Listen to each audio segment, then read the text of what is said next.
Mission current affair के today's current news programme में आप सभी का स्वागत है। आज के एपिसोड में बात करेंगे सेंट्रल विस्टा रेवेन्यू का उद्घाटन। इस टॉपिक के अंतर्गत निम्नलिखित पहलुओं पर विस्तृत रूप से बात करेंगे। पहला है चर्चा में क्यों। क्या है central Vista project? Central Vista क्या है? सेंट्रल विस्टा रेवेन्यू का पुनर्विकास क्यों हुआ? सरकार क्यों बना रही है नया भवन? जानते हैं चर्चा में क्यों है। हाल ही में प्रधानमंत्री नरेंद्र मोदी द्वारा सेंट्रल विस्टा रेवेन्यू का उद्घाटन किया गया। उसके साथ ही प्रधानमंत्री इंडिया गेट पर नेताजी सुभाष चंद्र बोस की प्रतिमा का भी अनावरण किया। क्या है सेंट्रल विस्टा प्रोजेक्ट? इस प्रोजेक्ट के तहत राष्ट्रपति भवन से लेकर इंडिया गेट तक कई इमारतों का रीडेवलपमेंट और कंस्ट्रक्शन शामिल है।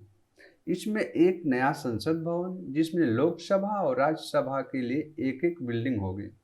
मंत्रालय के कार्यालयों के लिए केंद्रीय सचिवालय, प्रधानमंत्री आवास, उपराष्ट्रपति आवास का निर्माण किया जाना है।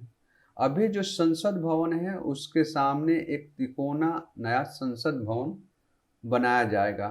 करीब 15 एकड़ में प्रधानमंत्री के नए आवास का निर्माण भी होगा। सेंट्रल विस्टा प्रोजेक्ट की घोषणा सितंबर 2019 में की गई थी। 10 दिसंबर 2022 को प्रधानमंत्री ने प्रोजेक्ट की आधारशिला रखी थी। सरकार ने पूरे प्रोजेक्ट के लिए 20,000 करोड़ रुपये का बजट रखा है। सेंट्रल विस्टा का काम नवंबर 2021 तक, नए संसद भवन का काम मार्च 2022 तक और केंद्रीय सचिवालय का काम मार्च 2024 तक पूरा करने की डेडलाइन रखी गई है। सेंट्रल विस्टा क्या है? नई दिल्ली में राष्ट्रपति भवन से इंडिया गेट तक के 3.2 किलोमीटर लंबे क्षेत्र को सेंट्रल विस्टा कहते हैं। इसके तहत राष्ट्रपति भवन, संसद, नॉर्थ ब्लॉक, साउथ ब्लॉक, उपराष्ट्रपति आवास आता है। इसके अलावा national museum, national archives, Indira Gandhi national centre for arts, उद्योग भवन, बीकानेर हाउस, हैदराबाद हाउस, निर्माण भवन, जवाहर भवन भी सेंट्रल विस्टा का ही हिस्सा है।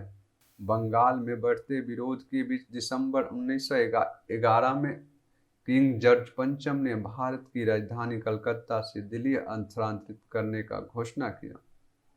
दिल्ली में महत्वपूर्ण इमारतें बनाने का जिम्मा मिला एडविन लुटियंस और हर्बर्ट बेकर को। इन दोनों ने ही सेंट्रल विस्टा को डिजाइन किया। ये प्रोजेक्ट वाशिंगटन के कैपिटल कॉम्प्लेक्स और पेरिस के सन एलिजे से प्रेरित था। ये तीनों प्रोजेक्ट नेशनल बिल्डिंग प्रोग्राम का हिस्सा थे। सेंट्रल विस्टा रेवेन्यू का पुनर्विकास क्यों हुआ? Central Vista Avenue central Vista master plan का हिस्सा है। राष्ट्रपति भवन से इंडिया गेट के बीच की सड़क और उसके दोनों ओर के इलाके को सेंट्रल विस्टा रेवेन्यू कहते हैं। यह सड़क जो किंग्सवे के नाम से बनी थी, आज़ादी के बाद इसका नाम राजपथ हो गया। आज से इसका नाम कर्तव्य पथ हो जाएगा। सरकार क्यों बना रही है नया भवन? सरकार का कहना है कि इस इलाके में जो पुरानी भवन मौजूद है उनकी डिजाइन वर्षों पुरानी है। बदलती ज़रूरतों के साथ भवन में अब पर्याप्त स्थान और सुविधाएं नहीं हैं।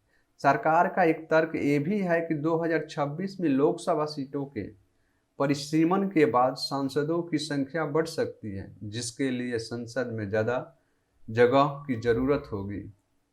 फिलहाल जो संसद भवन है उसमें केवल अभी के सांसदों के बैठने की जगह है। इसीलिए भविष्य की ज़रूरतों को देखते हुए नए संसद भवन का निर्माण आवश्यक है। आज का अभ्यास प्रश्न है, निम्नलिखित कथनों पर विचार कीजिए। Option A, central Vista project की घोषणा सितंबर 2019 में की गई थी। ऑप्शन 2, 10 दिसंबर 2022 को प्रधानमंत्री ने प्रोजेक्ट की आधारशिला रखी थी। ऑप्शन 3, सरकार ने पूरे प्रोजेक्ट के लिए 20,000 करोड़ का बजट रखा है। उपरोक्त कथनों में से कौन सा से सही है या है? ऑप्शन ए केवल 1, ऑप्शन बी केवल 2, ऑप्शन सी केवल 1 और 2, ऑप्शन डी उपरोक्त सभी कथन सही हैं। इस प्रश्न का उत्तर कमेंट बॉक्स में देने का कष्ट करें। तब तक मिलते हैं अगले एपिसोड में। खुश रहिए, मस्त रहिए और पढ़ते रहिए।